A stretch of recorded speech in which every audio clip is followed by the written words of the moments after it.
Ayan, yo mga batong Barcelona. Ayan, may bago tayong dating ni Bax. Ayan, from SBD. Ayan, ayan. Check natin. Ayan, ayan, ito na naman. Uy, Nike pala to, Nike. Ayan, ito nyo, Nike. Ayan, my size 11.5. Ito natin, inuubong pa, no? Kung anong laman. Ayan.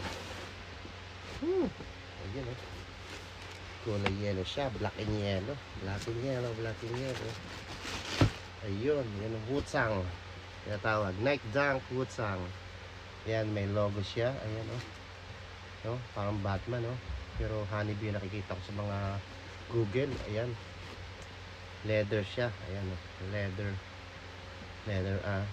Tapos, ang tang niya ay may logo din. Ayan, di ba? Ayan, tang niya. Insole, black ang insole, tapos may Nike na logo na kulay yellow. Outsole ay yellow. Ayan, ang ganda, amay natin. Bango, sarap amoyin. Kaya natin yung isa pa, yung okay, ayan. Kaya natin, natin, ayan. Ganun din, kabilaan yung logo nya. Ayan, pag sinuot mo, makikita yung logo kasi wala sa loob, nasa labas siya. Ayan. Diba? Ayan, kita nyo. Kata yung stitching niya kung maganda. Stitching. Ganda ng pagka-stitching. Wala masyadong close, wala mga sobrang tahi. Diba sa mga Jordan, sobrang yung mga tahi niya, diba? Maganda. Pati yun sa logo niya. Ganda. Walang sobra. Ayan, ang ganda. Sa kabila, ganun din. Ayan, wala din. Tapos wala siyang UP. Yung iba kasi, di ba, pag binili nyo may UP na, yung mga factory defect, hindi naman siya sinuot pero may UP na konti. Ito, maganda, smooth. Sa kabila, parang mayroong konti. Ayan, siguro sa pagbabox. Ganun, di ba?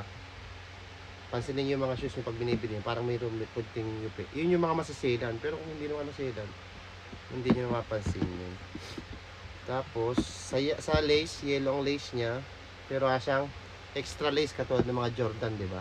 Ito Nike Dunk kasi mukhang Jordan, no. Ayan, wala siya extra lace. Pero tingin ko pwede kayo mag-switch dito ng black. Try nyo black. Pag black, parang hindi na babagay, no.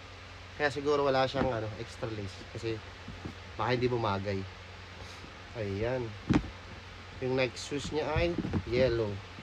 Kasi black yung niya, alternative color niya. Ayan, Ayan, sa panakakuha dyan, congratulations. Isa tayo sa nagwagi ng Wutsang. Nasa €500, diba?